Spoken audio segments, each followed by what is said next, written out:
Halo, assalamualaikum warahmatullahi wabarakatuh. Kembali lagi bersama aku Aziza. Di sini kita akan belajar mengenai variabel. Disimak videonya baik-baik ya.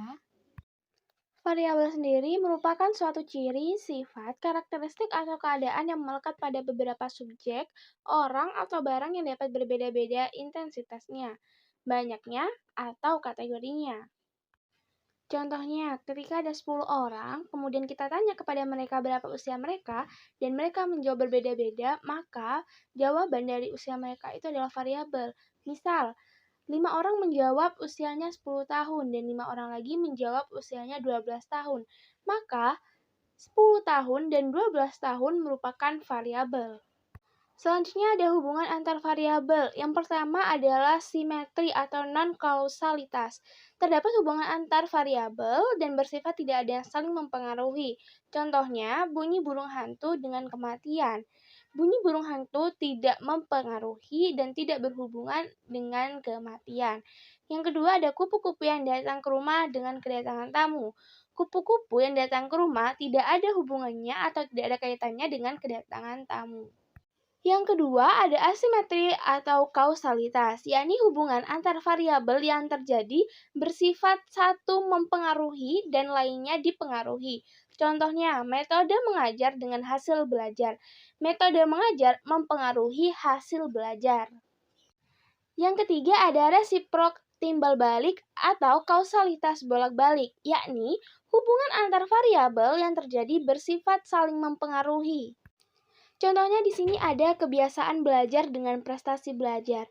Kebiasaan belajar mempengaruhi prestasi belajar dan prestasi belajar dipengaruhi oleh kebiasaan belajar. Selanjutnya ada ciri-ciri variabel penelitian. Yang pertama, dia mempunyai variasi nilai. Kemudian yang kedua, bisa membedakan satu objek dengan objek yang lain. Yang ketiga, harus dapat diukur. Selanjutnya ada macam-macam variabel. Yang pertama ada berdasarkan sifatnya, yaitu ada variabel statis dan variabel dinamis. Yang kedua berdasarkan hubungan antar variabel, yaitu ada variabel bebas, variabel terikat, variabel kontrol, variabel moderator, dan variabel intervening. Yang ketiga berdasarkan urgensi pembangkuan instrumen. Ada variabel faktual, kemudian ada variabel konseptual.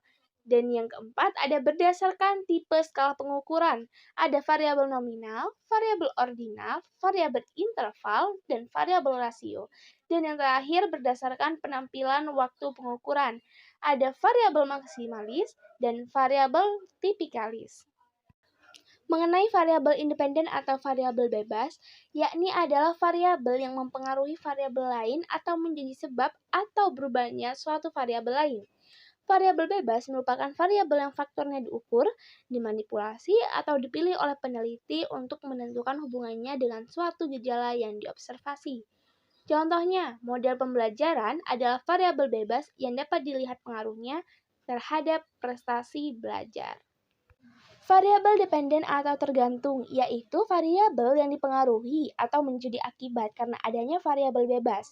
Variabel tergantung adalah variabel yang faktornya diamati dan diukur untuk menentukan pengaruh yang disebabkan oleh variabel bebas. Contohnya, pengaruh penggunaan jenis pupuk terhadap produksi tanaman. Pengaruh penggunaan jenis pupuk merupakan variabel bebas, sedangkan produksi tanaman merupakan variabel tergantung. Selanjutnya ada variabel moderat.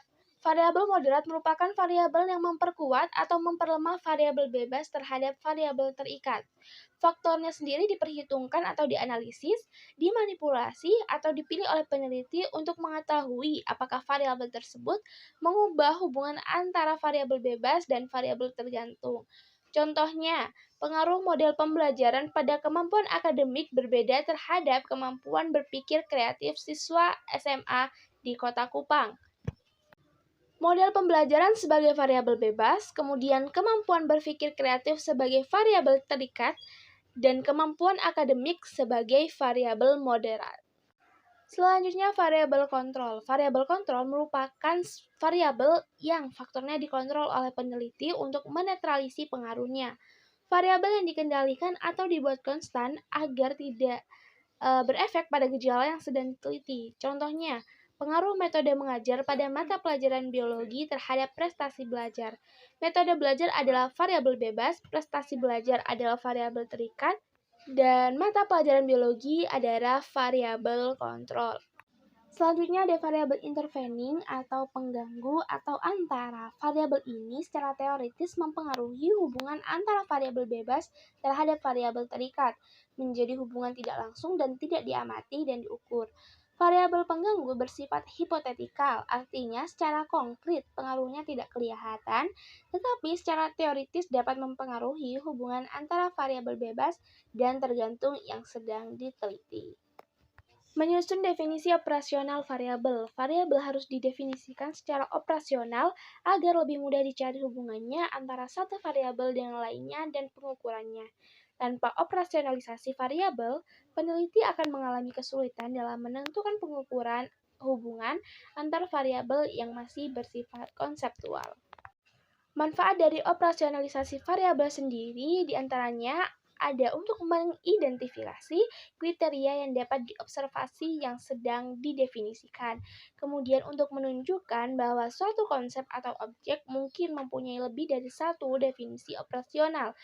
Dan untuk mengetahui bahwa definisi operasional bersifat unik dalam situasi di mana definisi tersebut harus digunakan. Mengukur adalah proses kuantifikasi. Oleh karena itu, setiap kegiatan pengukuran pasti berkaitan dengan jumlah, dimensi, atau taraf dari sesuatu objek atau gejala yang diukur. Hasil dari pengukuran biasanya dilambangkan dalam bentuk bilangan.